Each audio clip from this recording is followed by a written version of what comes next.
Welcome to the What Really Happened radio show. Because World War III is a really bad idea. Here is your host, Michael Rivero. And aloha, America. Welcome to our show today. It is Tuesday, February 23rd, 2016. Getting into the week, we got a lot of stuff to talk about today. The phone lines are open, 877-300-7645, 877-300-7645. Tom is sitting in our control room, twiddling the dials, keeping us out of trouble, ready to answer the phone when you call on in, put you right on the air with your comments and questions.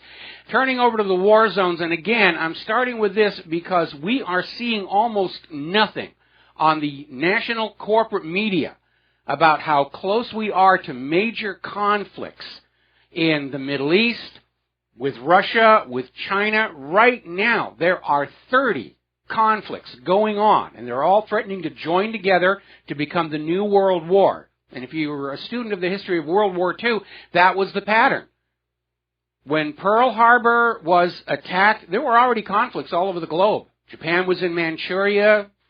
Germany was marching across Europe, but they were all seen as separate wars. And then there was a big bang in Pearl Harbor. And, oh, yes, it's another world war. Won't that be great for the military investments? John Kerry, hard on the heels of announcing that there is a ceasefire planned to go into effect this Friday, has already come out and said, well, we actually have a plan B. You know, if there is no political transition following the ceasefire, then we have a plan B. In other words, despite all the talk about a ceasefire, the U.S. has gone right back to their ongoing agenda. Assad must go. A new U.S. puppet ruler must be put into Damascus. And they're still trying to figure out how they can do that without getting Russia involved. And Russia is involved. Russia is there at the invitation of the Syrian government. The U.S. is not. The U.S. has been trying to regime change Syria for almost 5 years now. Now, it's getting a little more complicated because some of the so-called moderate rebels, the U.S.-backed Free Syria Army, 95% of whom are not from Syria, are already saying they're not going to go along with this ceasefire. They're not going to go. So this is DOA, dead on arrival here. Meanwhile, down in Libya, the U.S. is bombing the place again, claiming that they have found plans for a terror attack by ISIS in the United States of America. Therefore, we're going to bomb Libya. And no, what's going on is that Libya is refusing to obey their imposed U.S. puppet rulers. Saudi Arabia has not been able to force them back in line. So the U.S. is going back in to bomb the Libyan people back into obedience one more time. Because once you are conquered by the United States of America, you're supposed to stay conquered. Funny how that's not working out right now, all across the globe. Now, over in the Pacific, North Korea is very alarmed by this massive war games being planned by South Korea and the United States. And North Korea is saying if they go ahead with these war games, practicing for an invasion of North Korea feels it's in their right to carry out a preemptive strike. Which is, of course,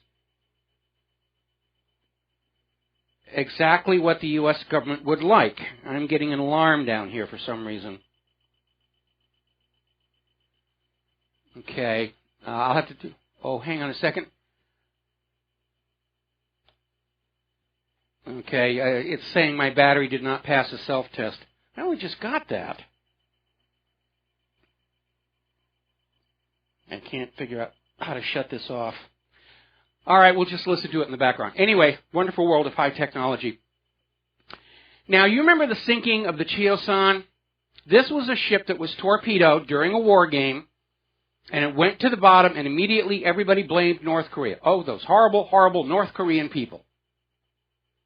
And it turned out North Korea had nothing to do with it because they were out on the media sea. This is the plan of a North Korean torpedo. It's got a round part on the front, and it's got fins and a propeller on the back, and it matches what we pulled up from the bottom of the ocean. And as it turned out, it didn't. There was a very major design difference between the torpedo they recovered from the ocean floor and the North Korean designs, primarily the location of the fin actuators. So that kind of went away. But I wanted to remind everybody of that story because we know the U.S. government is just desperate to get some kind of a massive, bloody war going to duck the consequences of wrecking this economy to please the money junkies. We know false flags are a reality of history. It is perfectly reasonable to expect the U.S. or South Korea to just go ahead and sink one of their own ships and try and blame North Korea for it, taking advantage of this inflammatory statement, if in fact the statement actually did originate with North Korea. Go back and study the fraud of Pearl Harbor or the fraud of the USS Maine or the fraud of the Lusitania. You need to study up on how these wars get started with lies, fraud, and deception. Now, the Air Force Global Strike Command, those are the guys with the nukes, have had a test launch of a Minuteman III ICBM. They grabbed one at random, took out the warheads, and fired it off at a target 4,000 miles away. Basically, everybody is testing their weapons, and the U.S. is getting on board to prove how butch they are. Actually, if you watch a lot of National Geographic and they show you the guerrillas, when two guerrillas are getting ready to fight, they'll spend a few minutes just pounding on the ground, grabbing sticks, breaking, throwing things in all directions before they actually start biting and hitting each other. And that's the stage our governments are at right now. The throw the rock, break the tree, pound on the ground, and scream stage of two guerrillas going at it. So, all right, getting over to Great Britain, Nicola Sturgeon is predicting that if Great Britain leaves the European Union, which, barring massive election fraud, is probably going to happen, they're saying there will be a new independence referendum in Scotland.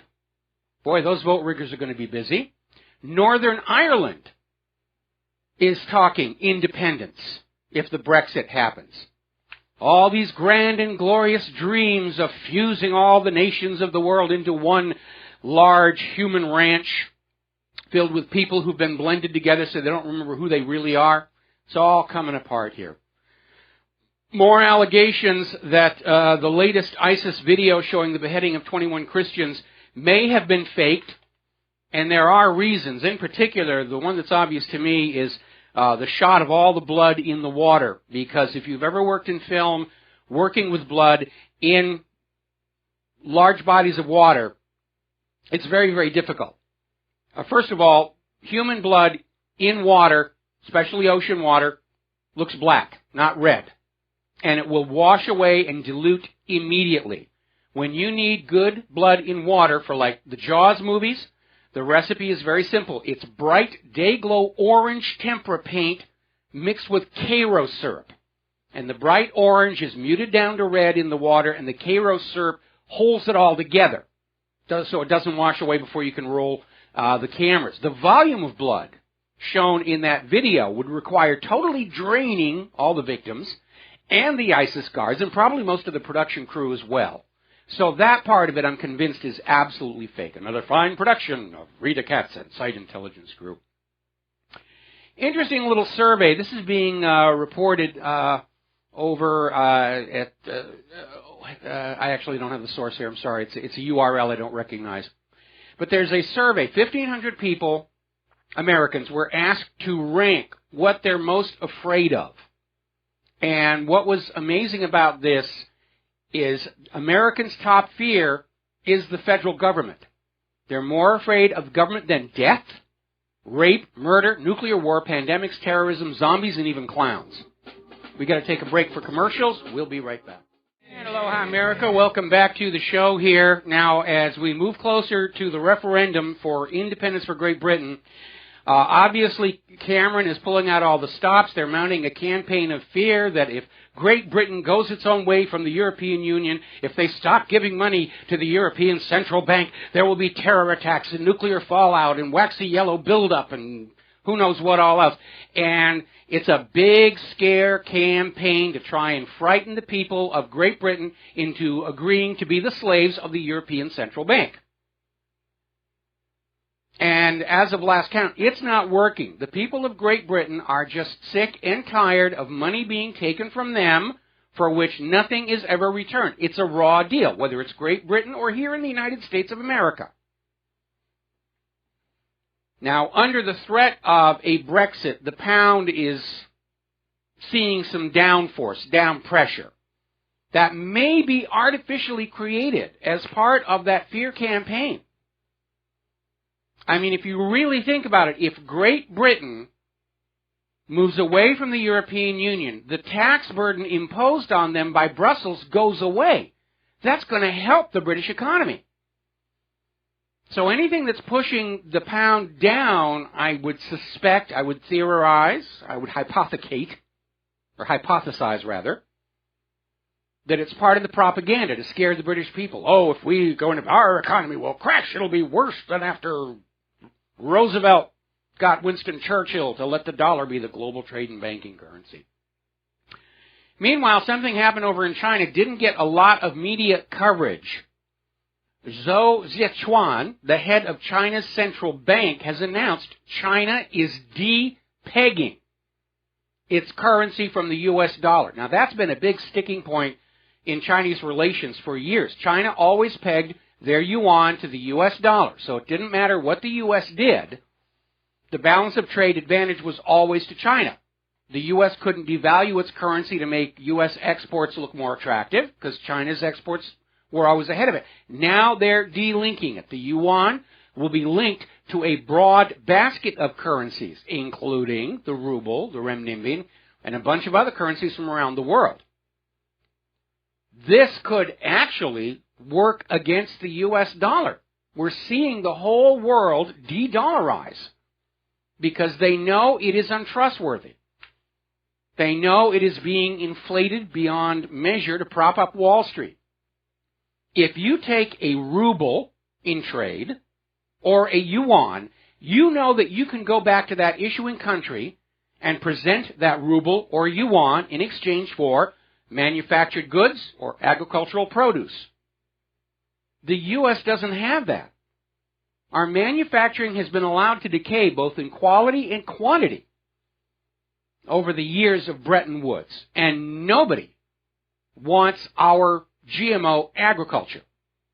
Right now, the entire U.S. financial system is dependent on the world using the dollar for international trade and banking, off of which the U.S. financial system makes a profit. None of which filters down to you, the American people, of course. Because you're not bankers. You're not deserving of decent lifestyles, because you're not a banker. When you're a banker, that's when good things are supposed to happen to you. Okay, they're starting to run out of food down there in Venezuela, and that will lead to mass social unrest, obviously. Eat the rich, they taste like chicken. And what's really kind of interesting is in this article out of Natural News, they're trying to use what's going on in Venezuela to tarnish Bernie Sanders because he's a socialist. And anybody who says that word with that much venom, socialist, you're dealing with somebody who's my age, who was raised during the brainwashing of the 1950s and 1960s to hate socialism and communism without even really knowing what it was about or why it was all that different from the American system, which is then and now fascistic. There are many nations in Europe which are socialist, and they run very well, and they provide a very high standard of living for their people. What's happening in Venezuela is they came under economic attack for wanting to sell their oil for currencies other than the U.S. dollar. It's part of a continuing pattern. Whether it's Iraq or Libya or Venezuela, any nation that wants to sell their oil for currencies other than the dollar comes under attack. Obviously, that's not going to apply to Russia and China. The U.S. isn't that crazy to start a war. But Venezuela is going to starve to death anyway. Or actually, our country is going to starve to death anyway. And it has nothing to do whether Sanders is socialist or the others are fascist. But because of that flaw designed into the model of private central banking, in which the practice of creating money out of thin air and loaning it into circulation at interest by design creates more debt, than money with which to pay that debt in order to keep the nation and its people enslaved to the bankers until the debt grows so large it locks up the system, which is what's happening right now. I question the sanity of anybody who wants to sit in that Oval Office next year. They're going to inherit one heck of a mess. The only way this can be stopped is for whoever is sitting in that Oval Office to repeat Andrew Jackson's solution: shut the private central bank down and go back to a public currency managed as a public utility. Debt-free money in circulation. That's the model the United States was founded on. That's what made us a great and powerful nation, and the private central bankers absolutely hate any country that is providing its own money instead of borrowing it from them at interest. You ever stop to realize private central banks are legalized counterfeiting operations? What the Federal Reserve does would land you in jail. In fact, everything the Federal Reserve does would have been a death penalty offense under the Coinage Act of 1797, I think it was. Debasing the currency, death penalty. This nation was founded on the principle of sound money, honest money. And because politicians will sell their mother for $1, over the years, we've lost that. We've had 3 private central banks now, and all 3 have brought the nation to the edge of disaster. And the end result of private central banking, inescapably, is mass poverty, hunger, starvation, the real wealth of the nation in the pockets of the bankers, and major wars trying to sort out that ledger, to use the red blood of our children to erase the red blood of the bankers' debts. Just remember, before the creation of the Federal Reserve, there was no such thing as a world war, and now we're on the doorstep of big mistake number 3. There is a linkage between these financial crashes and world war, and it is time to stop this deadly cycle. We'll be right back. And aloha, America. Welcome back to the show. Now, all over the European Union, and I'm sure the British subjects are looking at this right now, there are protests over the very hard conditions the people of Europe have been plunged into by the European Central Bank. Greek protesters have stormed their finance ministry over pension reforms. And I need to understand, pension reform is code word for we're going to screw the pensioners and retirees out of their money. And they're already doing it all across Europe. Here in the United States of America, they just changed the law to allow the pension fund you have paid into for your entire life to reduce the payments it pays you. And all of this here in the United States of America goes back to 2008 and those mortgage-backed security bundles that were fraudulent. Because Wall Street's pet ratings agencies rated them AAA, and that made it legal for pension plans to invest in them. And the pension plans bought these mortgage bundles, the mortgage-backed security fraud imploded, and all of a sudden pensions were dealing with a huge cash shortfall. Now what a wise and prudent government would have done would have been to go to Wall Street, to all those firms who were selling these fraudulent bundles, and the ratings agencies who misrepresented their quality, and say, all right, you messed this up, you have to make good on those pension funds you defunded. But nobody in Washington, D.C., nobody who's managing the pension funds, nobody at the state and county governments has the gonadal tissue to stand up and point the finger of blame. What they do is they turn around to the pensioners and the retirees and say, you're going to have to pay the cost of this. Even though you're not bankers, you're not Wall Street executives, you had nothing to do with this, you did not commit any crimes or illegal actions, but you're going to have to see your pensions cut by half. Because that is preferable to trying to stand up to Wall Street and say, hey, Wall Street, you did wrong. So I don't blame the Greek protesters. They have a right to be angry. Because the Greek government, like the U.S. government, seems to hold banks, which are fictions, artificial creations, buildings of brick and stone, as more important than human beings.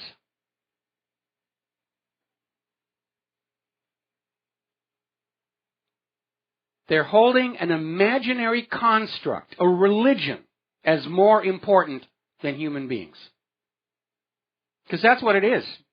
Economics and banking, for all the PhDs and academics they have out there, it's operating as a religion. It's a set of arbitrary beliefs and rules that guide the system for the benefit of the clergy, in this case the bankers. And it works as long as you're brainwashed into believing this is the way the world is supposed to be. But there's no science of banking. It is like a religion. Even Gerald Celente is out there saying right now the markets are being driven on faith, not on careful analysis. See, I come from a Renaissance point of view. Humans at the center of the universe. People are more important than buildings of brick or stone or piles of ink and paper. That's my model. That's my view of reality. Which is, I guess, why I'm not a banker and why I'm not in the government here. Oil continues to batter all the nations that are oil producers. Basically, this attempt to harm Russia's economy by plunging oil prices turned out to be one of history's greatest economic petards. Oil has become so cheap, even the pirates can't be bothered stealing it anymore. Hi, we're pirates. We're going to take your ship. What are you carrying? Oil. Never mind. Not worth our time. It's amazing. Now, here's where it gets a little more interesting. Russia is now trading with China for oil in the yuan. The dollar going away. Saudi Arabia is still clinging to the U.S. dollar, but then remember there was that deal, the petrodollar deal. As long as the Middle East oil nations sell their oil only for the dollar and invest that money back in the United States, the U.S. would protect them from Israel. All those Middle Eastern nations are now getting a wake-up call. The U.S. can't keep that agreement any longer. And they're starting to think, we should really think about selling our oil for a more solid currency. But, of course, any nation that does that gets attacked by the U.S. Iraq's got permission to sell their oil for the euro in 2002. 1 year later, U.S. attacks screaming, nuclear weapons, and they kill Saddam Hussein. Iraq's oil is now back on the world market only for the U.S. dollar. Same thing with Gaddafi in Libya. Gaddafi shuts down their private central bank, creates a new state central bank, and a public currency manages a public utility based on value, the gold dinar, and then announces Libya's oil is for sale, but only for the gold dinar. The U.S. goes on in, kills Gaddafi, sets up a brand new private central bank to enslave the Libyan people. The gold for the gold dinar has vanished as of last report. And Libya's oil is back on the world market only for the U.S. dollar. Do you see how it works? The U.S. is waging war across the globe to try and lock the economic system back in the model that worked for the U.S. in the 1950s and 1960s. Where wealth just pours into the U.S. financial system, and they don't have to do anything for it. Basically, Bretton Woods was the imperial tax from the empire on the rest of its provinces, and the provinces are now rebelling. Story coming out of Natural News, a Canadian alfalfa exporter is out there saying what I've been saying for a long time. GMO has been absolutely catastrophic for U.S. agricultural exports, in large part because of the contamination problem. There are nations like China that ban GMO completely. U.S. exporters are sending what they think are GMO-free produce to China only to have it refused at the port, because the Chinese will come in and they'll test and they'll find contamination, because these designer genes can blow across several states and contaminate crops. And that was a major part of our economy. Again, back in the 1970s, 1960s, remember they're talking about America was breadbasket to the world. We had this amazing agricultural system. We had wide-scale irrigation out west. We had turned deserts into farmlands, and we had plenty of food to sell to everybody, including the Soviet Union, following the disaster of Lysenkoism. We don't have that anymore. The irrigation system is only delivering 1/3 of the water it used to, and nobody wants American produce out of fear it's been contaminated by GMO. Right now, according to an article over in governmentslaves.info, 1 out of every 4 Americans is on the verge of financial ruin. We're talking unrecoverable. Lose the home, lose the business, 25% of the country. And they don't deserve to be there. They didn't do anything. It was done to them by the 1%, the money junkies who are hopelessly addicted to other people's wealth. And they want to grab it all for themselves. They don't want to have to give anything back for it. That's how addiction works. It is a mental illness, and it's time for an intervention. We've got to take a break for commercials, and we'll be right back. Aloha, America. Welcome back to our show here. Now, obviously, this being an election year, the government and the corporate media are trying to reassure you that everything is fine with the economy. No need to vote out the incumbents or change parties. You don't need to do anything. The recovery is proceeding apace, which you know is nonsense. I mean, first of all, we have that ridiculous claim that unemployment is down below 6%. When we know we've got 100 million Americans willing and able to work, unable to find jobs for years on end. That's a worse unemployment reality than the second greatest depression of the 1930s. There are already states in the United States of America that are officially into recession. You're not going to hear about it, because the politicians who are in charge of those disasters want to be reelected. They're not going to admit things are bad, unless they got somebody they can blame it on. It was the other politician, the other party did this, vote them out.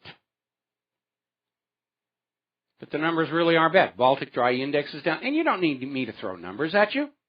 Walk around your local town, your local mall. Look at all the empty retail vacancies. Look at how everything is breaking down. Quick little story.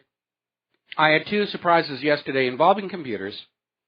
One was at my bank, who had just had an update to their banking system, and none of the printers would work. I guess the idea of testing the stuff before installing it just isn't part of the business model anymore. And then I found out over at Cafe Press, their online ordering website is broken, and apparently has been for a few weeks.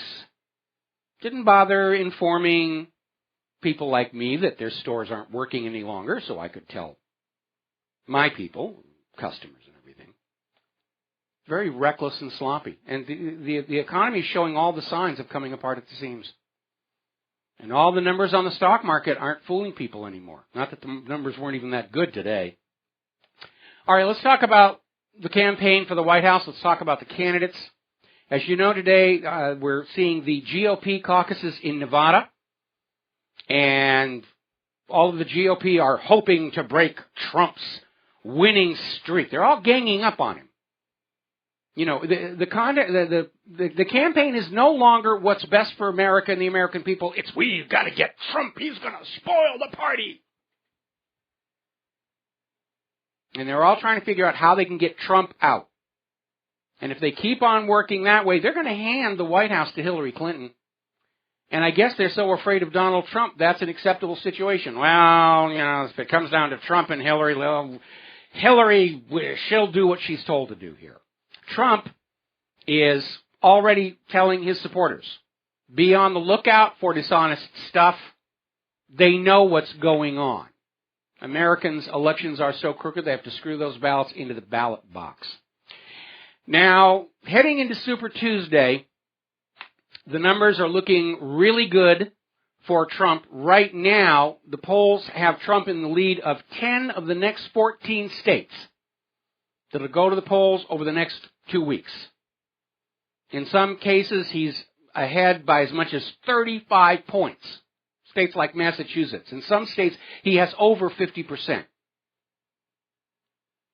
And most of these numbers have not been redone since Jeb Bush stepped down. And a lot of people are now openly saying Donald Trump needs to be careful. Because when Robert Kennedy reached this position of obvious invincibility is when he was taken out of the race. So, anyway, right now it is shaping up where the GOP is thinking Marco Rubio is their best option to get Trump out of the nomination. Everybody's piling on to him. Santorum is backing Rubio. Bush's money people are going into Marco Rubio's campaign. They're beginning to understand Ted Cruz is damaged goods. He's not going to be able to survive much longer on this issue of not actually being eligible to be president. So everybody is piling on to Rubio. Rubio's our man. Rubio is going to keep that Trump from spoiling our little money junkie insider corrupted game. Donald Trump is out there and he continues to say things that we all love to hear. He has basically said that if he is president and there is reason to investigate and prosecute Hillary Clinton, he will go ahead and do it. He said, there's reason to look into it. Yes, there is. I agree. He says there wouldn't be any choice. We already know she has violated Title 18. By her own admission in her own emails, she's guilty. She should already be in jail.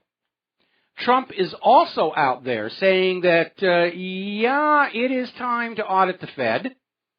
And Trump was making a big deal over the fact that Ted Cruz skipped the vote on Rand Paul's audit the Fed proposal back in January. So, prosecuting the Clintons, auditing the Fed, and again, I hope Trump is wearing his Kevlar undies because he has just threatened two very dangerous and deadly groups with past history of using lead pills to cure what ails them. All right, we're going to grab ourselves a phone call. Tim in California, aloha, welcome to the show. What's on your mind? Hi, Michael. I was calling about something you were talking about yesterday about, I believe it was some of the Sandy Hook people were trying to file a lawsuit against, was it Bushmaster? They already filed the lawsuit. Bushmaster is trying to have it dismissed on this idea that, suing, the lawsuit is claiming that because there's no legitimate reason for civilians to own an AR-15, the gun should not have been sold, and therefore Bushmaster is liable for the crimes committed with it. First of all, it's not even clear if the AR-15 was actually used. There's so much murky about Sandy Hook. But, I mean, this is like suing the makers of crowbars because your house gets burglarized, or the makers of baseball bats, because somebody get bludgeoned, or on and on. It's ridiculous. It's harassment. They're trying to drive gun makers out of business through lawfare is the new term. Lawfare. Just pile on the lawsuits and bankrupt them with lawyers' fees and get rid of them that way. And that's what they're trying to do to Bushmaster. I think a good defense for Bushmaster would be just, show me some pictures that actually somebody died there, show me some death certificates. Why did the FBI not report any deaths there? I think that, by the way, would shut those people up pretty quick. Well, I think what would be an even more effective defense, the entire case by the plaintiffs is that there is no legitimate purpose for a civilian to own an AR-15. And I can think of one off the top of my head. That's to return fire to these people who've got AR-15s whose brains have been melted on prescription psychiatric medication. And again, we have this issue of our government has spent your tax dollars to give these exact kind of weapons to Mexican drug criminals who have brought these weapons back into the United States to commit crimes. Do we not have a right to defend ourselves against these criminals armed with these kinds of weapons by the United States government? Whose side is the government on in this case? And, right. There's this huge panic move by the government. They're terrified of the American people. They know they've pushed us to the point of losing our temper. Guns represent the American people's ability to say no to any more government abuse, and that is why the government is on the warpath. because they can't change their economic policies, they can't change their foreign policy, they can't change anything. Their only hope to keep going is to disarm the American people so that they can basically poo all over us and we can't do anything about it. They're going to take the guns, then they're going to take the silver and gold, they're going to take our children for more wars of conquest.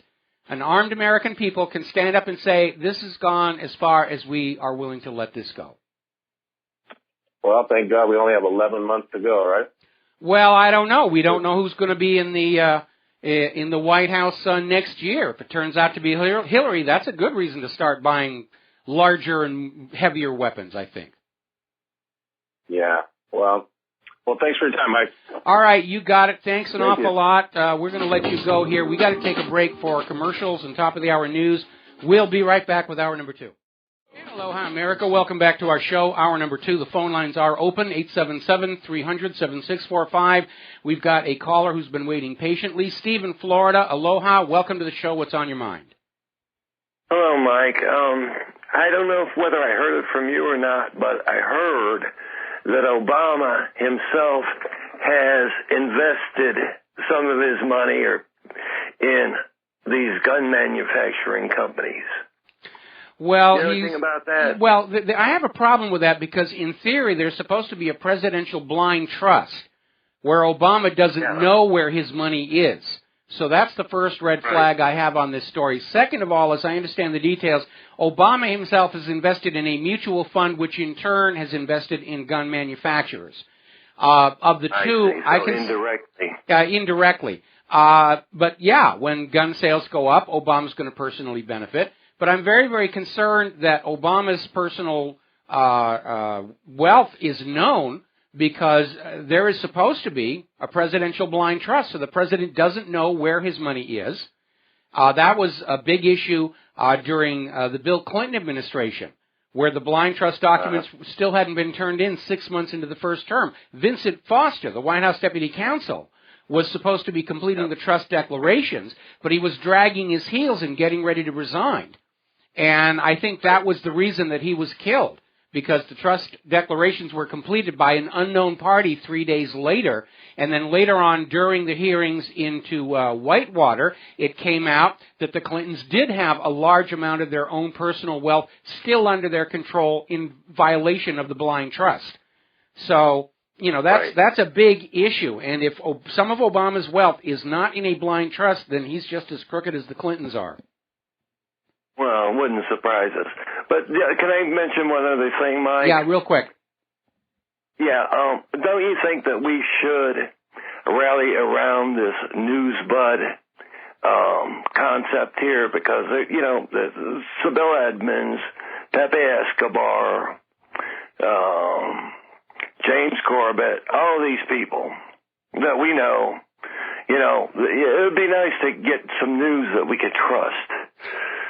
Well, it would be. I have to be very honest. I contacted, or rather, I emailed Sybil asking if there was a way for me to get involved on this, and I've never even received a reply. So, you know, I don't know what's going on with them. But yeah. Okay. Right. Well, okay. You know what? I'd love to see you be like a contributor but they'll pay you for it. Well, that would be a refreshing change. You know? That would be a refreshing change. Yeah. Not a lot of money, but, whatever. It's all supported by the people, but this is the bare minimum that they get. But it's not cheap. So, as you know. So, anyway, I'll try to contact them for you, and, yeah, we need to like rally around this, and Well, in theory, I agree.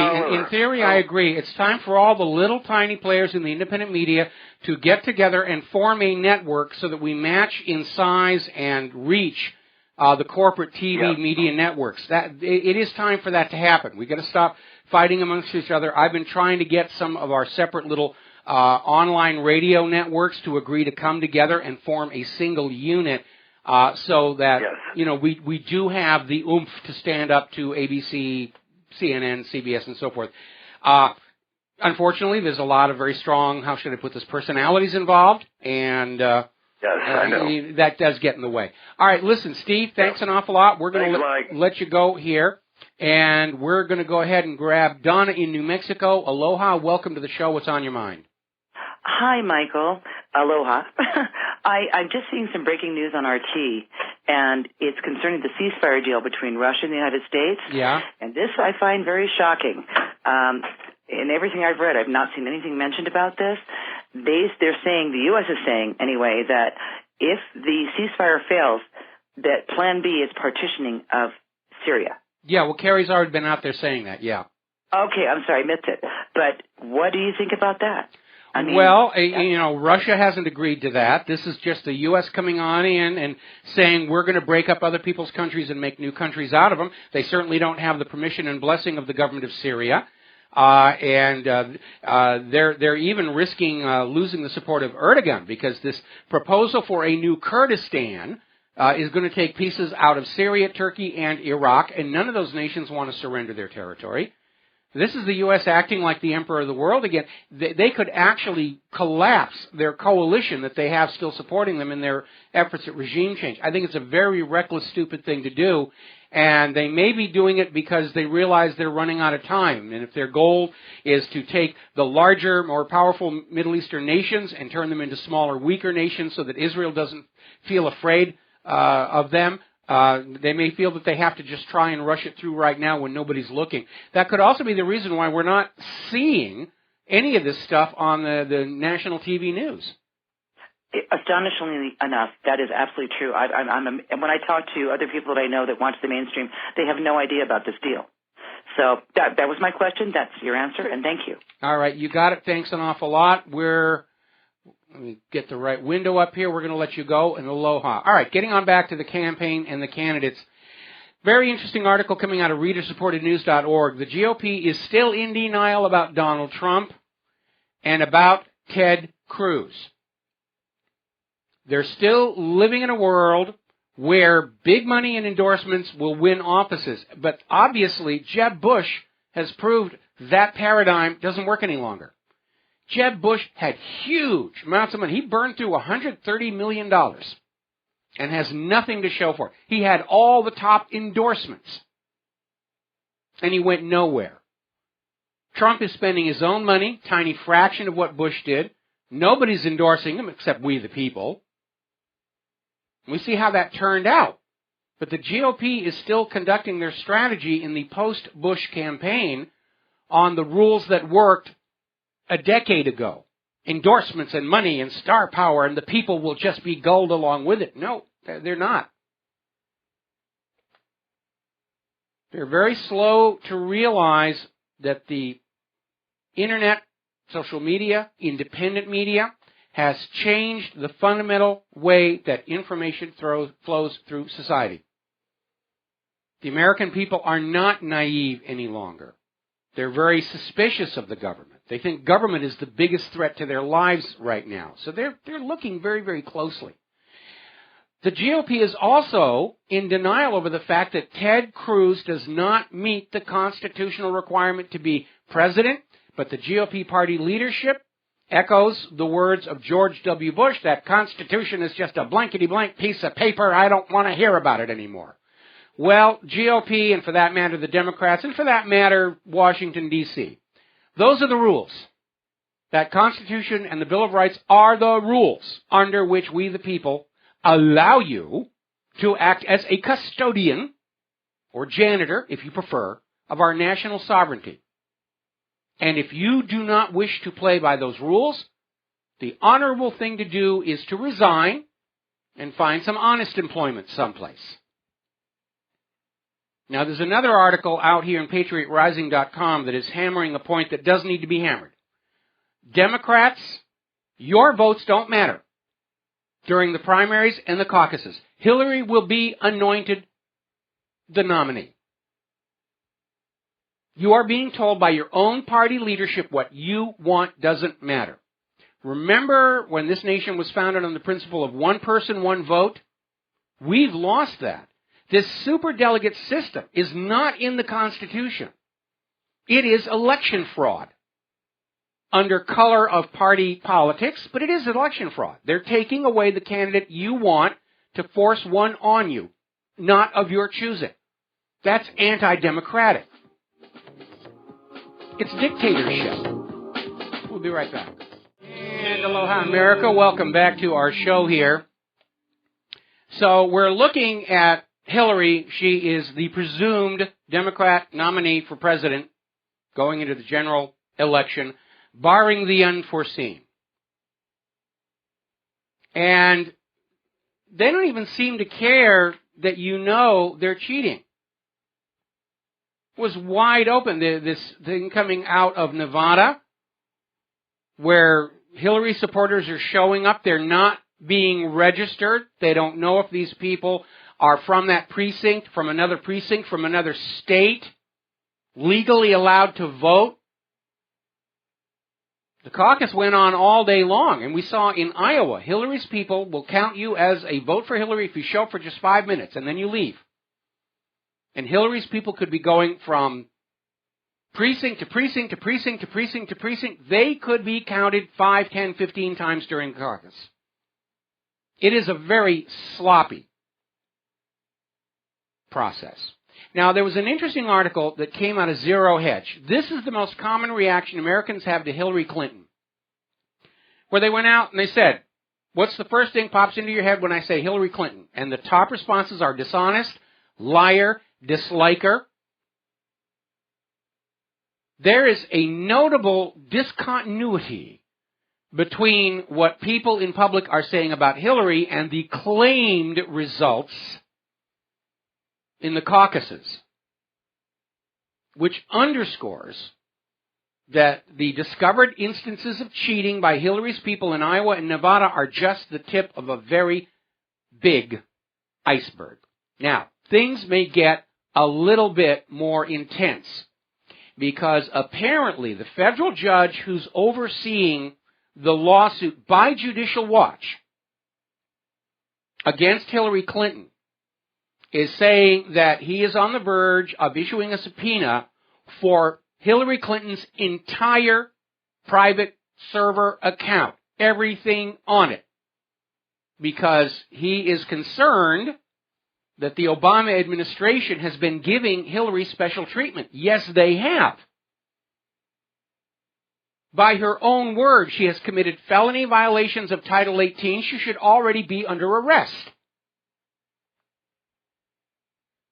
And Judge Emmett G. Sullivan is granting discovery to Judicial Watch, meaning that Judicial Watch can now demand the State Department explain who approved Mrs. Clinton's server, if it was approved officially, who knew about it, and what accommodations they made to her after the private server became a public issue.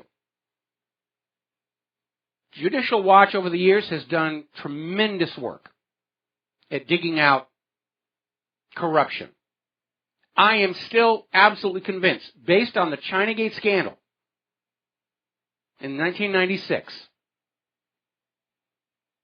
that Hillary was using that weak email server to deliver top secrets to foreign governments, who then paid her by donations to her charitable foundation. Congress actually did hold hearings into the Chinagate scandal. They got nowhere because there was this incredible epidemic of amnesia. Oh, I don't remember. No, I can't remember. No clear recollection. I don't remember here. Plus, huge numbers of people just took the Fifth Amendment. There were enough people taking the Fifth Amendment to populate the entire Congress. There's a real question there. And the longer the U.S. government and the longer the corporate media go without asking that question, the more obviously complicit they are in the cover-up of what is probably the biggest espionage scandal in the nation's history. A serving Secretary of State betraying her nation for a fast buck. So we're hearing more and more from the FBI about what a wonderful job they're doing investigating Hillary Clinton, and they're talking about the FBI is investigating Clinton not only for corruption but for espionage. Now, their meaning of espionage means the mishandling of any classified documents. They're not touching the idea that Hillary intentionally transmitted these documents in exchange for payment. They don't want to go near that one.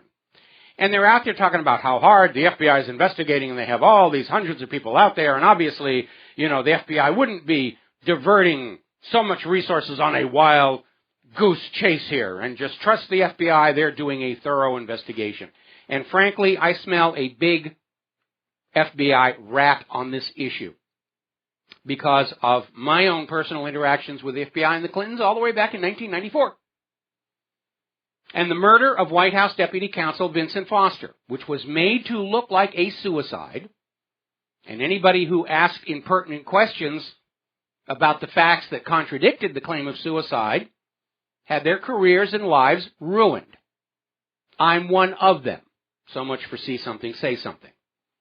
Now, I would love to be pleasantly surprised, but I know what the FBI really is. It's the goon squad for the White House and its current occupant. And if you read the history of COINTELPRO, you will understand exactly what I mean.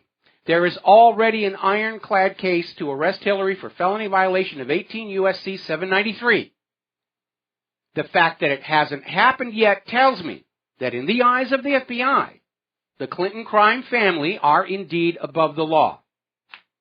I think what's going to happen is the FBI is going to say, well, we did a thorough investigation and we didn't find a shred of evidence of any wrongdoing or anything that was prosecutable. We're being set up.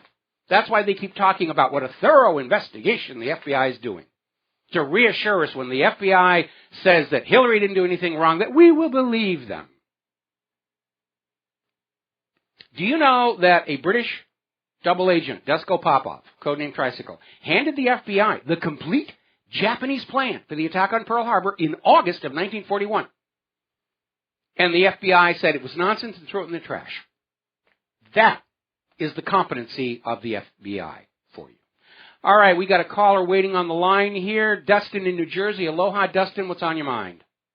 Hi, Mike. Yeah, Hillary Clinton, the Bushes, the whole Republican and Democratic Party are nothing but a bunch of oligarchs. Yes. What people need to realize. They're organized crime families. I mean, they were involved in drug dealing, both of them. Iran-Contra. Crimes of MENA. It's tentacles. They're stretching everywhere. The military-industrial, the deep state.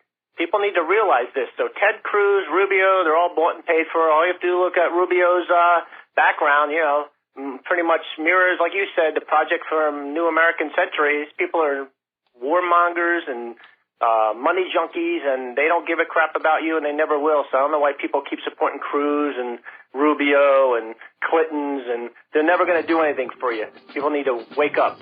Well, that's very interesting. I have to let you go for the commercial break, but I have a comment when we come back after these few words. Aloha, America. Welcome back to our show here. We're talking about the campaign for the White House and the candidates. We've been talking about Ted Cruz, who, as you know, was born in Canada, of parents who at the time of his birth were Canadian citizens. Both of their names show up on Canadian voter rolls. And Canada at that time in history did not recognize dual citizenship. To be a citizen of Canada, you had to renounce your previous citizenship. And there are now pending lawsuits on this issue of his eligibility in 6 separate states. And it gets a little weirder than that because apparently Ted Cruz got his political launch as a senator primarily through this mega church in Irving, Texas. They wanted one of theirs in the Senate. And it turns out this church are dominionists of a particular sect called the Seven Mountains Mandate. And the dominionists are seeking the end times. And this particular Seven Mountains Mandate thinks that all the wealth should be taken away from the bankers of the world and given to their priests. So Ted Cruz's father is out there saying that Ted Cruz is anointed by God to bring about the end-time transfer of wealth from the banks to their church. Okay. All right, we're going to grab a phone call here. Reed in New Jersey. Aloha. Welcome to the show. What's on your mind? Hey, Michael, big fan, long-time listener. I want to talk about Trump. Yes. I think it's going to be a very hard time to kill him because people are so, in the Republican standpoint, very anti-establishment. And if they kill him, you know, they saw the JFK and the RFK situation. It's going to be very difficult to get away with that.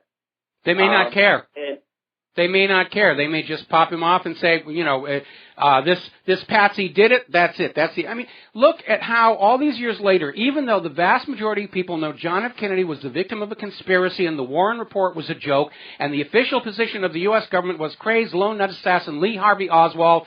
Anybody who thinks otherwise is just helping the terrorists. You're right. I agree with that, but I think they might make a violent revolution. That is a very real possibility. That could. People are fed up. Yeah. They're fed up, and they don't want any more of this garbage. I don't want any more of this garbage, and I think a lot of people are fed up. Even on the Democratic side, look at the Bernie Sanders supporters. It's amazing. You can see that. I mean, they're fed up. They don't want Hillary Clinton. What, 60% of people don't want Hillary Clinton? Even the Democratic... I mean, there's so much election fraud on Hillary's side. I mean, they can't keep it hidden. I mean, every one of these caucuses, there are videos showing how Hillary's people are cheating.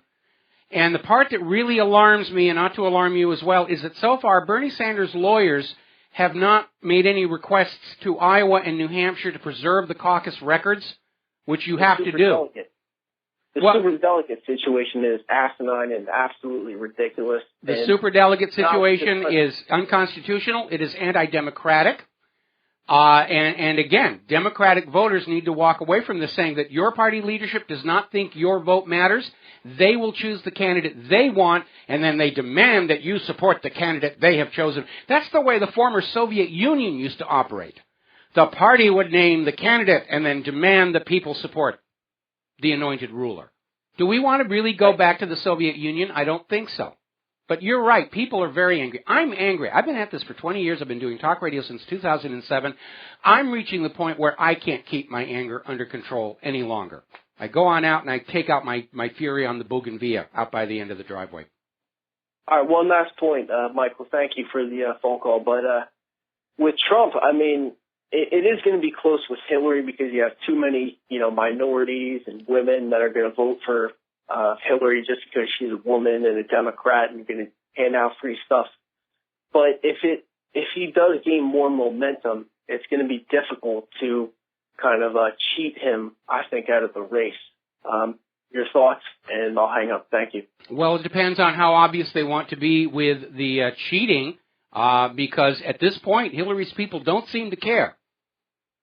Hillary Clinton has built a personality cult around herself of people who want to be part of her world and help her get into the White House. And they're not thinking the issues. They're not thinking what's going to happen to the country. They just want to be on the winning side. In fact, I got an email from somebody who's in high school and was telling me that his teacher, who happens to be male, is literally campaigning for Hillary in the classroom, telling the students, you've got to support Hillary, you've got to tell your parents to support Hillary, it's time we had a woman in the White House.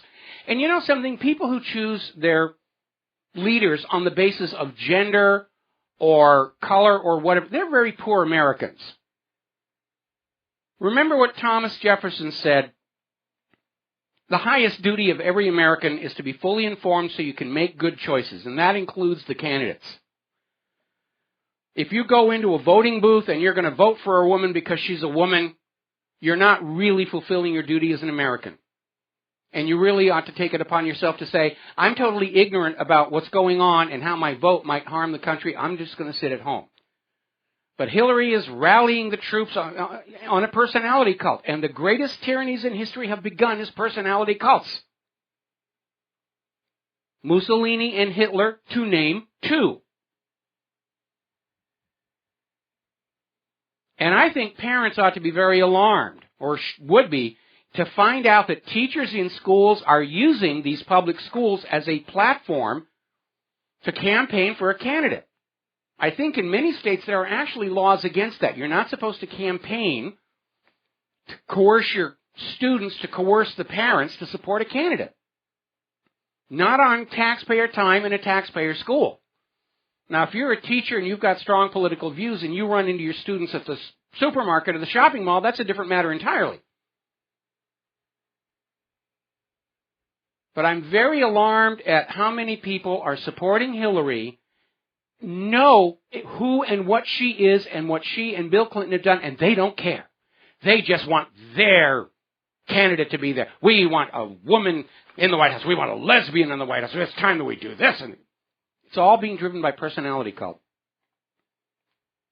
And that's the really scary thing about Hillary's supporters. They are so caught up in this worship of the goddess. They don't care what she's done.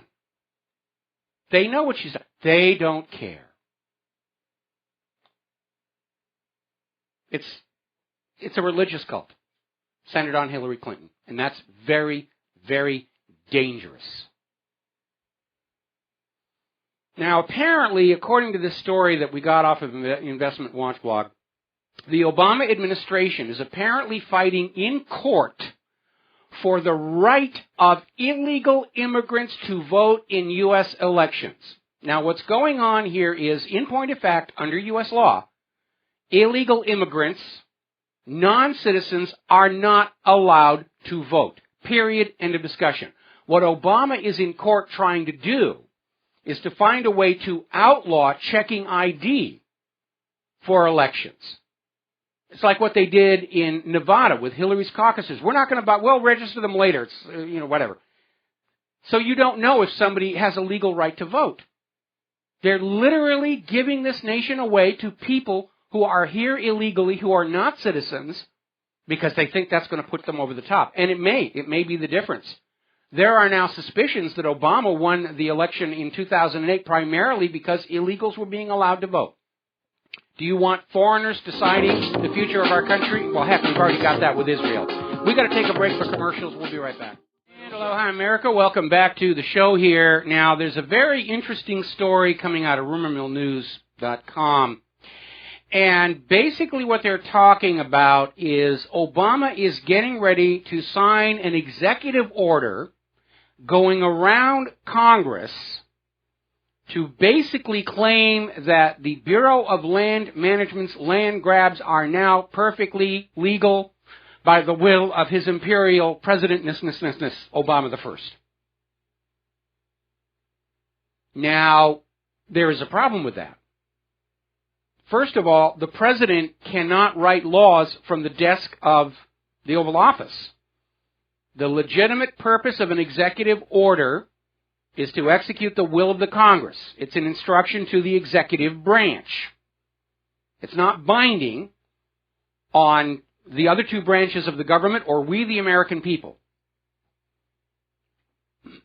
Second, even if Obama could create a law on his desk,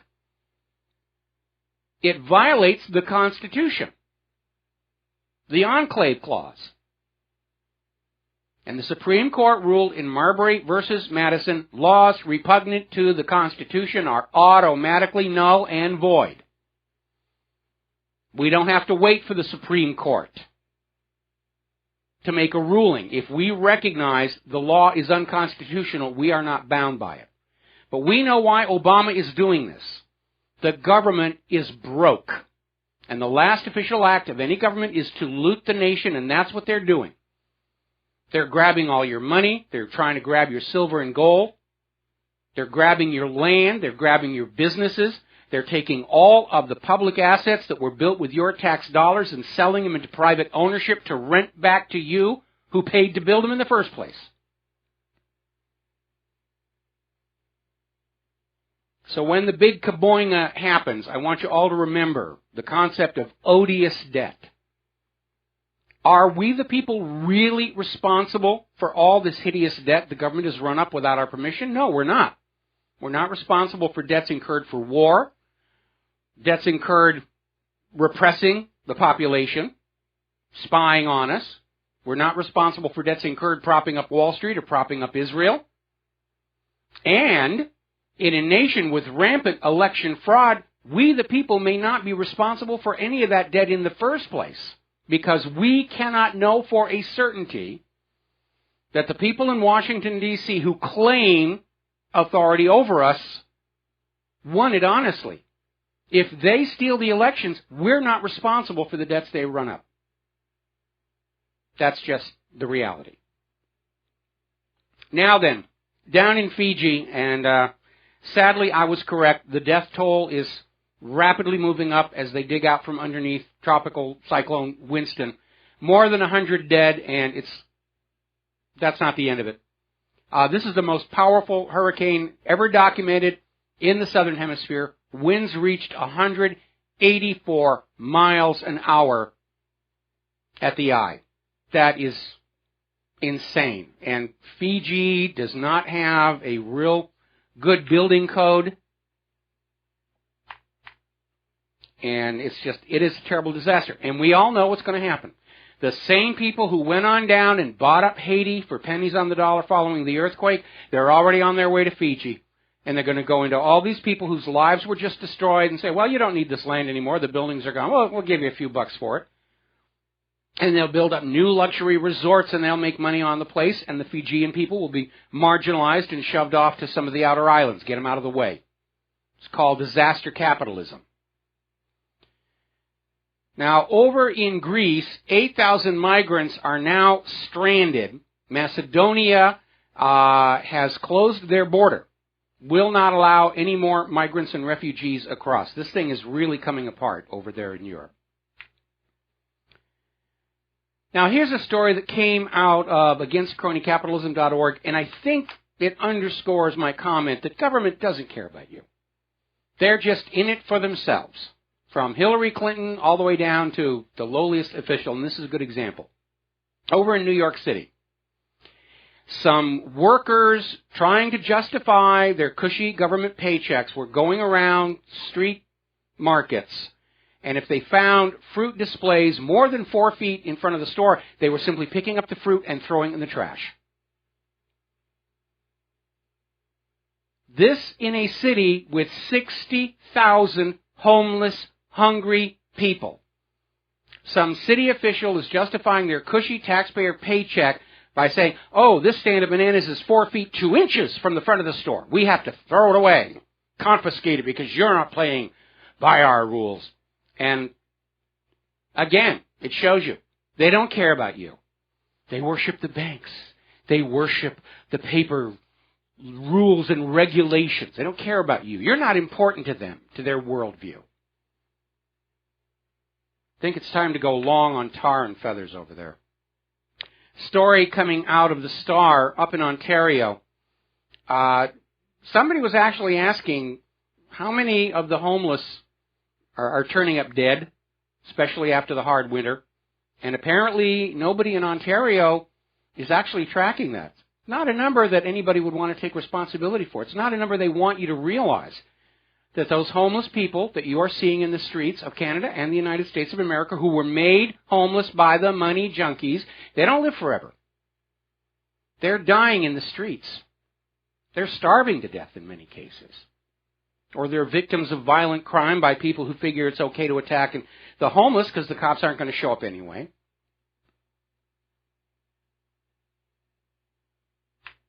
It's another reminder. Government doesn't care about you. As long as they can get money from you and labor from you and, new workers and new soldiers being bred, they'll tolerate you. But they don't care about you. They never have. Here's an interesting story. This is coming out of the Reynoldsburg Police Department. Officer Ty Downard was arrested on duty by federal agents for apparently selling seized narcotics. Huge embarrassment for the police department. Thank goodness for them, he decided to commit suicide while he was in police custody. So, end of story. It's amazing. Scientists claim the New York police forced them to fake DNA tests to convict more suspects.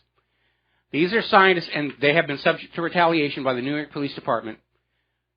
These scientists were told, we need a positive match on this DNA test. We don't care what the lab results actually say. We need a positive. I need a successful arrest. I need a successful prosecution. I'm running for city council. I need to put some people in jail. Doesn't matter if they're innocent or not. Just make it fit. Now, here's why that's a problem. For people to respect a justice system, it must be seen as just.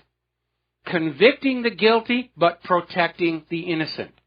When people see the government railroading innocent people into prison to score points, people stop respecting that justice system, and the situation deteriorates from there. All right, we're going to take a phone call. Scott in Wisconsin, aloha. Welcome to the show. What's on your mind?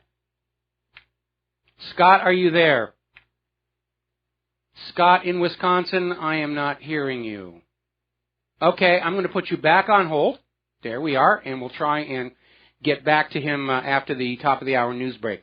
All right, let's talk about Apple and the FBI, and it's a big Sturm und Drang, and the FBI is saying, we just need your help with this one phone. We messed it up. We need you to break in there. Apple's position is that what the FBI is asking for is basically a tool that would open any phone anywhere without the owner's permission or awareness, without a warrant. Now, Apple has invested a huge amount of money in the privacy aspects of their products. It's one of the big selling points of Apple products, that you can trust your data on there against interception from outside. And now the FBI says, well, we want to be able to break that at any time. That's going to cost Apple millions, if not billions, in sales. If you're not going to have the security of an iPhone or an iPad, you might as well go on out and get an Android device. So it's a very hot topic right now, because at heart of it is whether we still have a Fourth Amendment to the Constitution or not. We need to take a break for our top of the hour news and commercials, and we'll be right back. Aloha, America. Welcome back to the show. Hour number 3. The phone lines are open, 877-300-7645, and we're talking about the war on the Fourth Amendment by the United States government. It's a war on your privacy. They're trying to figure out a way where you're just going to be perfectly okay with standing totally naked in a glass house where the government can peek in at you whenever they feel like it, just in case you might be doing something they don't like, which is exactly what the Fourth Amendment is supposed to prevent. And they're using all the hot buttons. Oh, the terrorists, we've got to stop the terrorists, and you know, the Paris shooters were using encryption. Actually, no, they weren't. They were using code phrases sent in the clear. And we proved with our encryption challenges on this website, real criminals and real terrorists can create systems of encryption the NSA cannot break. We know the NSA can't find the real cyber criminals out there. Neither can the FBI. If you get hit with a ransomware attack, the official recommendation of the FBI is go ahead and pay the ransom. They can't do a thing about it. So this war on encryption on your electronic devices has nothing to do with crime and terror. It's all about wanting to keep watch on you to make sure you're not thinking the double plus ungood thoughts. And the reason Apple is taking a stand here is very simple. This is not just one phone that the FBI and their experts messed up and disconnected from the cloud. What the FBI is asking for is a tool that will allow the FBI to go into any Apple product anywhere at any time. And as I mentioned before, Apple has invested a tremendous amount in privacy protection on their product. It's a big selling point. That's why people are willing to pay more for the iPad and the iPhone, because it's secure. They can trust their business secrets on there. Not have some bozo from the FBI steal it, run off down to his broker, or give it to a political crony, which they have been caught doing, by the way. This is not blue sky. It was a huge scandal at the Seattle Asia-Pacific Economic Conference back in the 1990s, where conference attendees were having their computers broken into by U.S. government agents on taxpayer salaries, not to fight crime or terror, but to steal business secrets and give them to President Bill Clinton's cronies. It's open season on your business development. It's open season on naked pictures of your spouses and children. That's what this is all about. And Apple is taking a stand. And this is an area where I disagree with Donald Trump. First and foremost, because this particular phone wasn't a personal phone of the suspects. Those phones were destroyed. The FBI is trying to establish a precedent. They're trying to use the San Bernardino false flag terror attack to get you to surrender your right to privacy. Don't you dare give it up. You have a right to privacy, to protect your business secrets, to protect your personal life from those who would use that against you. Now, here's an interesting little story. Bill Gates is out there on the side of the government saying, Apple is wrong. They should help the government. And after all, Microsoft has been building backdoors into all the Windows software since 1999. Now, back in 1999, there was a story that came on out where there had been a release of a beta test version of the Windows operating system that had not been stripped of the symbol table information. And people looking through the symbol table information for the standardized encryption system discovered a second encryption key in there labeled the NSA key. And back then, in 1999, Microsoft and Bill Gates would say, oh, no, that's got nothing to do with national security. We're not putting backdoors in there. How could you even accuse us of doing that kind of a thing? And here you have today Bill Gates saying, yep, we were doing it. We backdoored all the Windows software all the way back to 1999. Which means, of course, the same is true of Windows 10. So, all right, let's grab ourselves some phone calls. Ron in New York, aloha, welcome to the show. What's on your mind? Hey, aloha, Mike. I had a question about socialism. I know you know Ryan Dawson. Yeah. I like his stuff. The only thing I kind of not agree with him is this whole socialist thing. And my thing is, if all the money we spend on the military-industrial complex, foreign aid, couldn't we take that money and give Americans like free health care and free college? Sure we could. Let me give you a couple of definitions here, okay? First of all, the term capitalism is kind of a fraud. It doesn't really exist. The world breaks down into two categories of economic systems, fascism and socialism. The United States is a fascist nation. It always has been. Look at the ornamentation on the front of the House of Representatives. That little bundle of sticks with the axe blade coming out of it is called a fascia. It's a Roman symbol of imperial rule, from which we get the name fascism. Now, in a fascist economic state, the people at the top believe all the wealth should belong to them, that they should own it all, and the rest of the population live and work permanently in servitude to them. That's fascism. Socialism operates from the point of view that all of the people of a nation are entitled to an equal share of life's blessings. Now, most of the people who are out there using the word socialist with venom are coming out of the generation where we were brainwashed by our public schools to hate the words socialism and communism without even really understanding what they meant. They wanted to program us for a knee-jerk reaction because the United States had already been descending into fascism. When Wall Street plotted a coup against Franklin Roosevelt and his socialist New Deal, they wanted to replace it with a fascist economic state modeled after the one Mussolini had in Italy. Fortunately, Smedley Butler, the Marine Corps Major General that they tapped to organize this, blew the whistle to Congress, and the whole thing was classified and hushed up until someplace in the 1970s, I think. So it's really those two. The model where all the wealth belongs to the people at the top, and you are all serfs, and the other model, the socialist model, where everybody is being treated more or less equally. Now, there are, as I said before, socialist economies in Europe that function very well, and the people enjoy a very high standard of living, higher than we have here in the United States. How good a socialist economy is or not, just like any other system, is based on the quality of the people that you have in charge of it and the legal safeguards built into the founding documents of that nation. But obviously, if you are living in a country with a bunch of money junkies who love fascism, they're going to hate socialism, and because socialism is a threat to their money junkie addiction. Okay? Right, exactly. One other question about Trump. I read an article in Monday's Wife about him parroting some talking point, some Zionist talking point about the Palestinians being born to hate. What's your take on that one?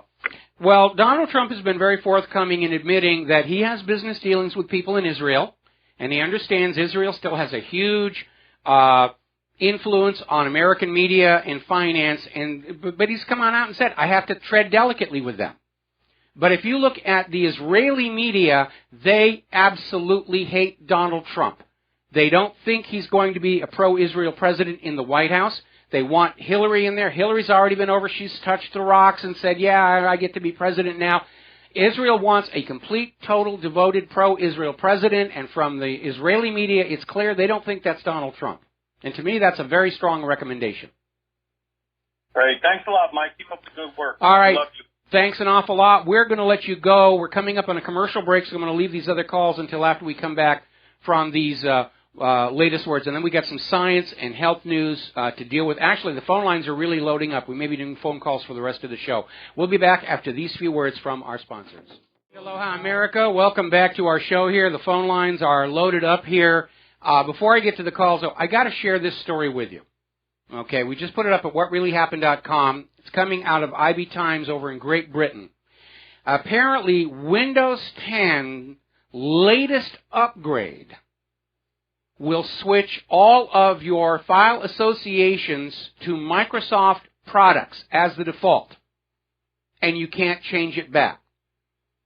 If you prefer the Chrome browser, and you say open HTML, PHP with Chrome, Microsoft will set it back to their new browser Edge, which is basically Internet Explorer with some new colors. If you are a fan of IrfanView as a graphic tool, and pretty much everybody is, it's a wonderful tool, and you set that as the default application for images, Windows 10 will set it back to the Microsoft Photo Editor app. Now, that kind of an attitude, I think, is way over the top, where Microsoft is going to use Windows 10 to try and drive competing products out of business by saying, you're not allowed to use these applications on Windows 10. You will use what we tell you to use, and you will pay us a monthly rental, which means we don't have to work to improve the software. We don't have to come up with anything new. We can just lock it the way it is right now for the next 100 years, and everybody will have to pay us month to month to month. That's the new business model. That's why they're out there trying to figure out some way to wreck the open source movement. They're trying to establish an absolute monopoly, and with monopoly comes evils, whether it's operating system monopoly, GMO monopoly, private central banking monopoly. That's why the United States was started with laws to prevent the rise of monopolies and trusts. We've lost all of that. This is absolutely unacceptable behavior. And remember, I did give Windows 10 an honest test. I did allow this laptop that supports my wife's church choir to upgrade to Windows 10. It was a disaster. Fortunately, I was able to get it back to Windows 7. And using that GWX controller, I am able to keep Windows 10 from sneaking in to all of our various machines, although it keeps trying to do it. All right, let's grab some phone calls here. Scott in Wisconsin, aloha, welcome to the show. What's on your mind? Hey, Mike, can you hear me? Yes, I can, and you don't need to yell. Oh, okay, I'm sorry, Mike. Hey, Mikey, I love you, brother. Hey, Mike, I remember a couple years ago about talking to you about freeing your mind. And, Mike, when I watch your show, at the end is emotional for me when you say, stay free-minded, share to others. I got to share this with you and the nation. Mike, we haven't watched TV for 7 years at my house. Okay. The TV's been off. And I think this is the first thing, Mikey, for people to, just for a week, try it, people, to open up your minds and get it focused on, get the junk out of your minds, what you're seeing on TV. Tune in, take that money that you got on for your paying for your cable for your TV, and get the internet and start listening to Mikey and all the rest of the truth tellers to wake up. And I know there's a lot of people across this country, Mikey, that got their TVs on and they're watching and they're getting all distrayed by all this garbage when we have serious stuff in front of us, which you're speaking about every day. And I think that should be addressed to this nation because so many people are worried about what's going on the basketball court, what's being played in all sports or whatever. But I'll tell you, Mikey, I'll end with this. It has freed my mind and my family's mind so much to get away from the TV and shut it off and forget about it. And thank you for taking my call, Mikey, and God bless. Well, thank you very much. And, you're absolutely right. The numbers from cable TV franchises across the country, people are disconnecting for economic reasons, for aesthetic reasons. I mean, one of the complaints I have with our cable TV channel, it's constant reruns of things I have seen so many times before. Now, because our Internet access is bundled with the cable TV, we still have the hookup. And I do watch the corporate news to see what it is they're lying about today. And I do keep an eye out what's on the programming because that will tell you things that are happening. For example, right now, History 1 and History 2 channel and Smithsonian are just pouring on the Nazis and Hitler, which tells us Israel is getting ready to do something really icky. And they want to just, the Holocaust, we suffered so much before we were born, and now that gives us a right to go in and bomb Damascus. That kind of stuff. All right, let's see. We're going to take Jeff in Toronto. Aloha, welcome to the show. What's on your mind? Oh, hi, Mike. How are you doing? Doing good. Yeah, I just wanted to talk briefly about censorship. Yes. About a year ago, I don't know if I guess you're familiar with the CBC, the Canadian Broadcasting Corporation. Yes. And they have a radio, television, and also internet. About a year ago, they had a radio program I was listening to about vaccines, and they had a different person on every week discussing the vaccines. Now, ostensibly, it was supposed to be about pro and con vaccines, but every single guest they had was pro-vaccine. Yes. And I called, and I gave them my opinion about how I was against it. They cut me off and went on to something else about how great vaccines were. But every time I called after that, my phone wouldn't work. So I had a buddy of mine call simultaneously, and his phone went right through, and mine was, flagged, I guess. Yes. Now, this kind of brings me to Donald Trump, because on the CBC website, I've been leaving comments, and I've been very, very careful about not to swear, use good language, and never defame anyone or slander anyone. I just have an opinion, and that's it. So I wrote up maybe 8 or 9 comments over the last 2 weeks about Donald Trump, and last night I went to check them, because sometimes I like to hear people's responses, to the comments that I leave, and every single one of them was disabled. Yeah, that's happening an awful lot here. Now, most of the comment sections, especially on corporate media, are now being handled by these large companies like Discuss. You've probably seen it there. They're all over the place, and they have a central database of people who are allowed to comment and who are not allowed to comment. I've lost count of the number of corporate media websites I'm banned from commenting on. And at this point, I really don't care because their readers are coming over to my website anyway. But yes, the corporate media is there to sell you whatever the corporations and the government wants. I mean, we've now got Bill Gates admitting we were right back in 1999. The NSA key was an NSA backdoor into our private communications. Okay? So, at this point, there's censorship out there. And that's, it's a fact of life. And that's why more and more people are coming over to the independent media. Jeff, I got to let you go. We got to take a break for commercials. We'll be back with another phone call after these few words. Aloha, America. Welcome back to our show here. We're going to go right to the phones to Dennis in Florida. Aloha, Dennis. Welcome to the show. What's on your mind? Aloha, Mike. First, I'd like to say the guy from Wisconsin that called about TV, that's always a good idea. Less TV, better. No doubt about it. Mm-hmm. Freeing your mind up to do better, more constructive things. Your comment on socialism and fascism, I'd call it corporatism rather than fascism. Well, that's what Mussolini said. Mussolini said fascism should be called corporatism. Yeah, and you were saying that socialism works in other countries. I would like to clarify that a little bit because in my understanding of socialism, I don't understand the motivation to try. I mean, if everybody's going to get the same, regardless how much you try or not try, it seems a little not a great motivation to try, is all I'm saying. I mean, but.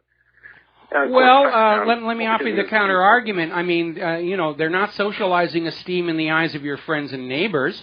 They're basically, if your entire world is dominated by how much money you're making, you're not going to do well in a socialist environment.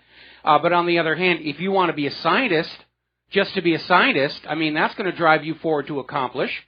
Again, one thing the Soviet Union was very good on was showering recognition on citizens who were excelling in certain activities. They were very generous, handing out awards and medals in their school system to encourage people to do better. The Soviet Union, one of the reasons, the American propagandists would point to the fact that Soviet citizens were using very old cars and very old appliances, and what they weren't saying was that in the Soviet Union, they wanted to build things that would last. People were driving 20-year-old cars because the cars would last 20 years, something you don't see in the United States of America. In fact, in the Soviet Union, if you were a factory manager and your products did not hold up, you could be sent to Siberia.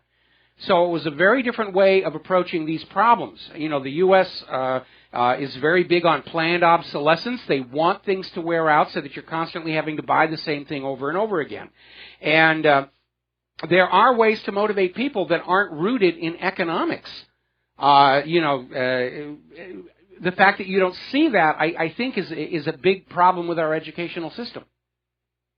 Well, I think it's a spiritual problem, and we're not spiritually evolved enough to try for the right reason. Some kind of Star Trek utopia where everybody tries because it's for the betterment of mankind.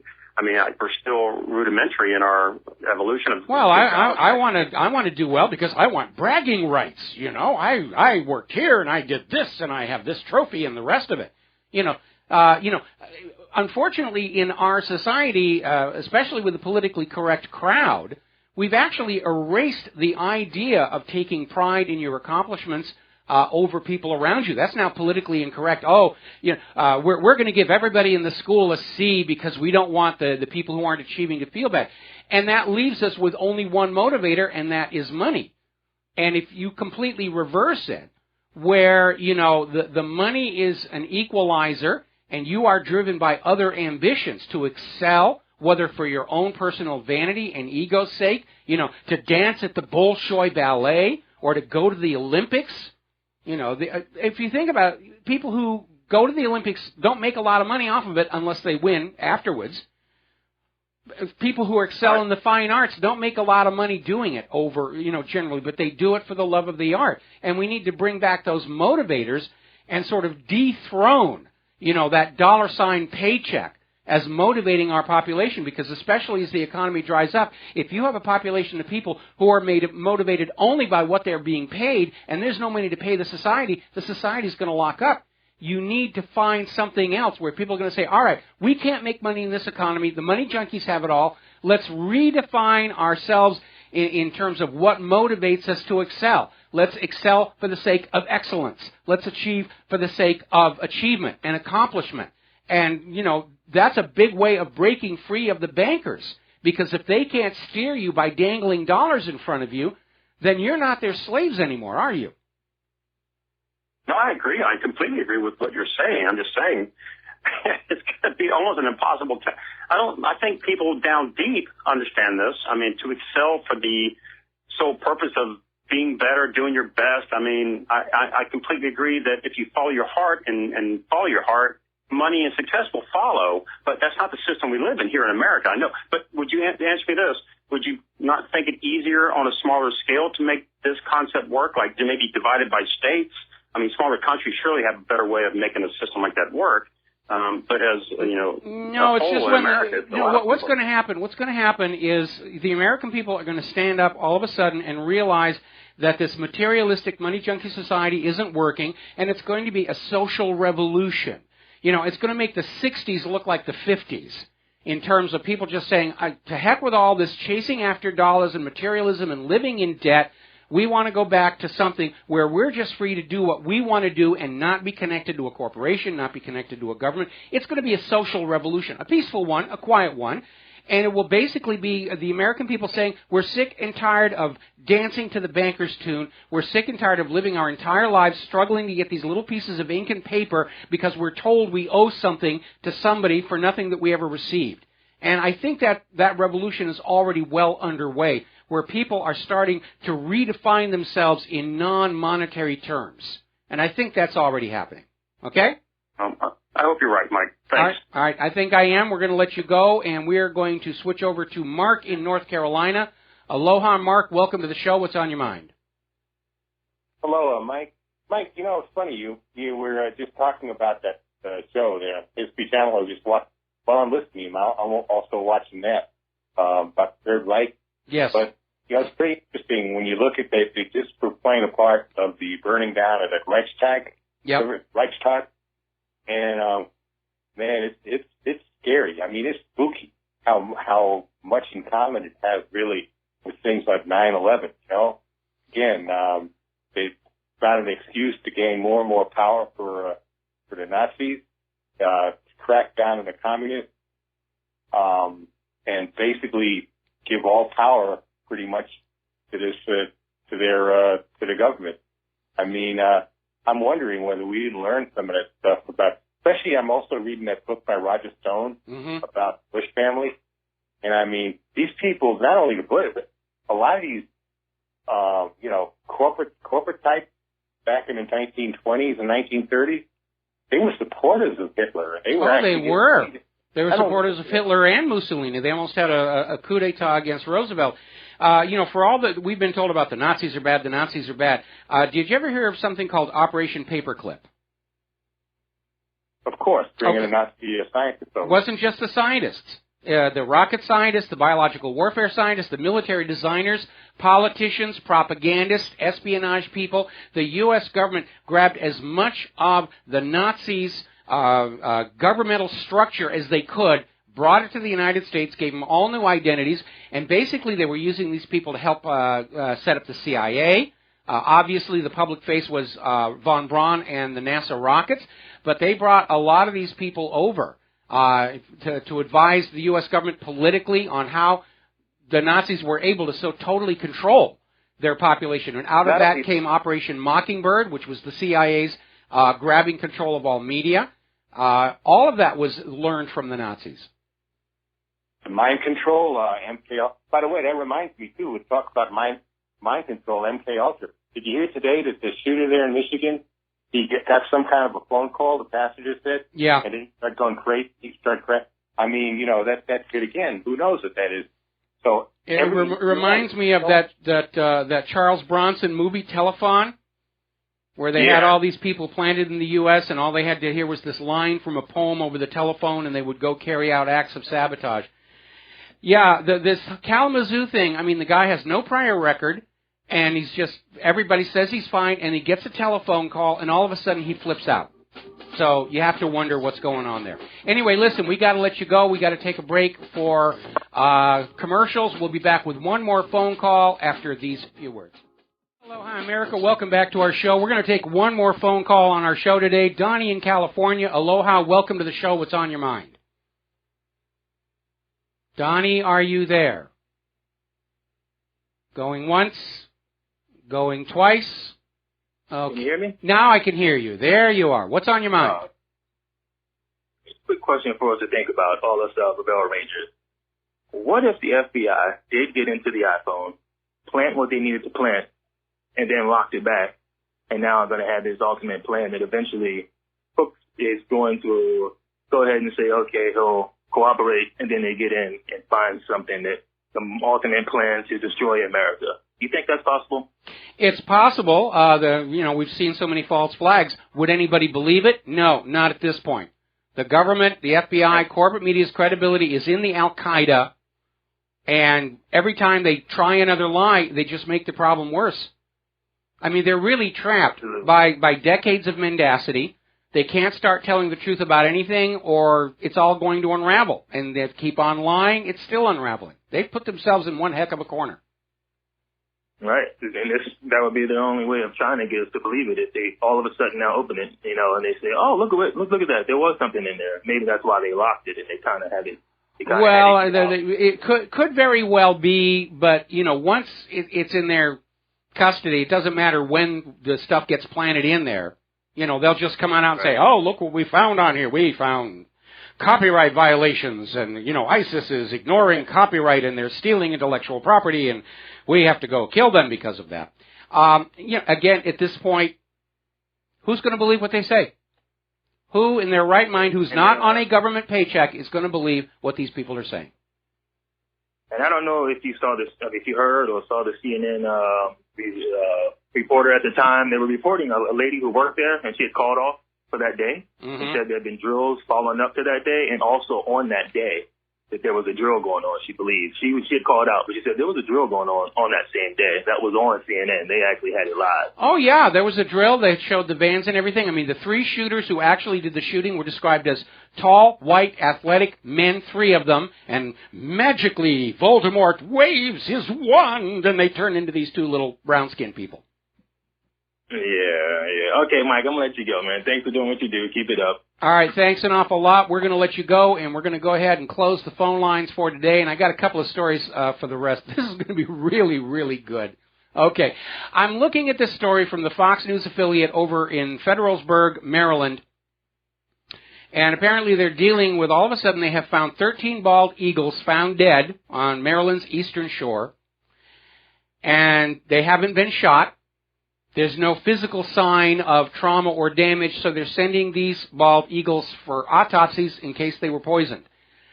But a Supreme Court judge doesn't rate. Just a little something to think about there. Now, over in Turkey, as you know, they had that huge explosion in Ankara.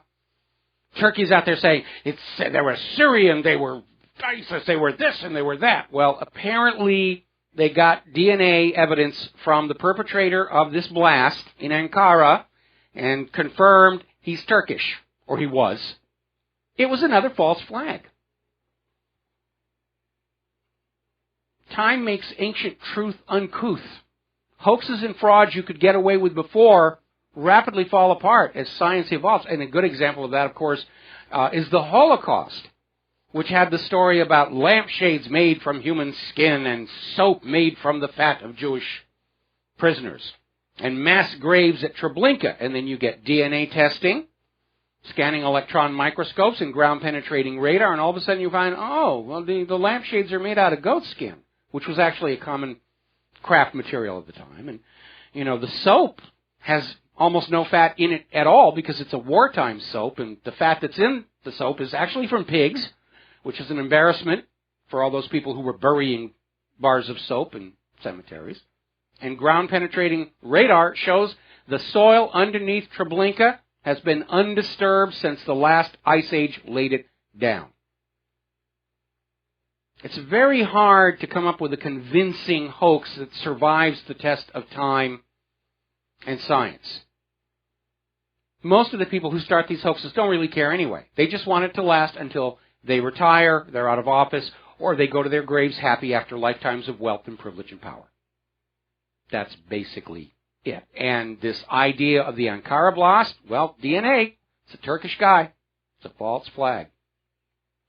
This is very alarming. Saudi Arabia has asked all of their nationals in Lebanon to leave the country immediately. That's a bad sign. We don't know what it means, but Saudi Arabia is telling all Saudi nationals in Lebanon, get out now. Somebody's expecting bombs and artillery shells to be falling. Okay, let's see. Rio has given up on its goal of cleaning up their water supply in time for the Olympics.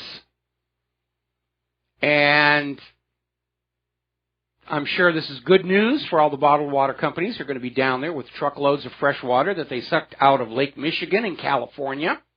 And they're going to ship down to Brazil to make a fast buck. Another pollution scandal coming on out. Apparently, NATO airplanes have just been caught dropping military waste into the Adriatic Sea.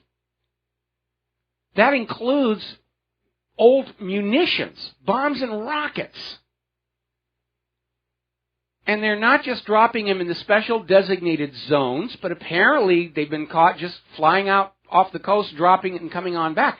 That is a real problem for divers, for bottom net fishers. We have that same problem out here in Hawaii. At the end of World War II, they dumped a lot of stuff into the ocean. If you look at the nautical charts, there are delineated areas. Do not drag line here. Do not do bottom netting. There are munitions down there, including nerve gas. So that's the bad thing about people who are into war.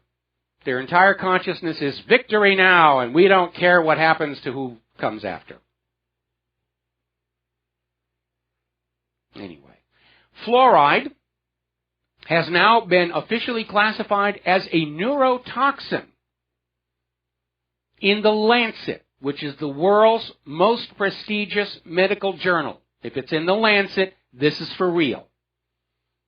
And this study has officially classified fluoride as a neurotoxin in the same category as arsenic, lead, and mercury. And our government's been putting it in your tap water. I mean, in the case of Flint, Michigan, the lead is sort of kind of an accident resulting from political corruption. But the fluoride, that's in there deliberately. And it doesn't actually help tooth decay when you drink it. It is a mild tranquilizer, though. But if it's a neurotoxin, enough exposure to it, that's going to leave some permanent marks on your brain. Remember Aldous Huxley's Brave New World? And they deliberately chemically impeded the brains of the lower classes? Are we there already?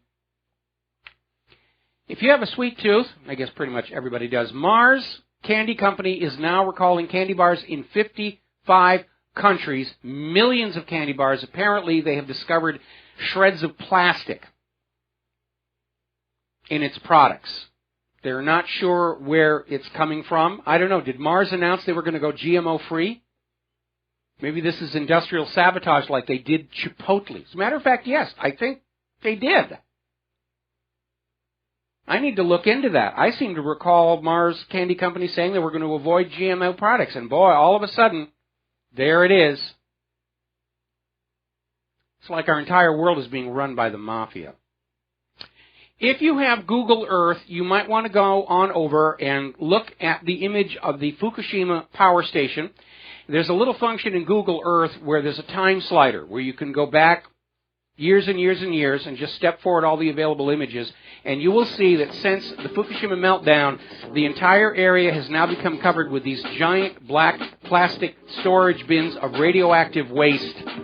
They got no place to put it. There's the music. Time for me to get on out of here. We'll be back tomorrow on the Genesis Communication Network. Until then, stay informed, stay skeptical, make good choices, share what you know with who you know. Thanks to everybody who's been donating to WhatReallyHappened.com. It really does help. We do need your assistance. We'll be back tomorrow. Aloha, America.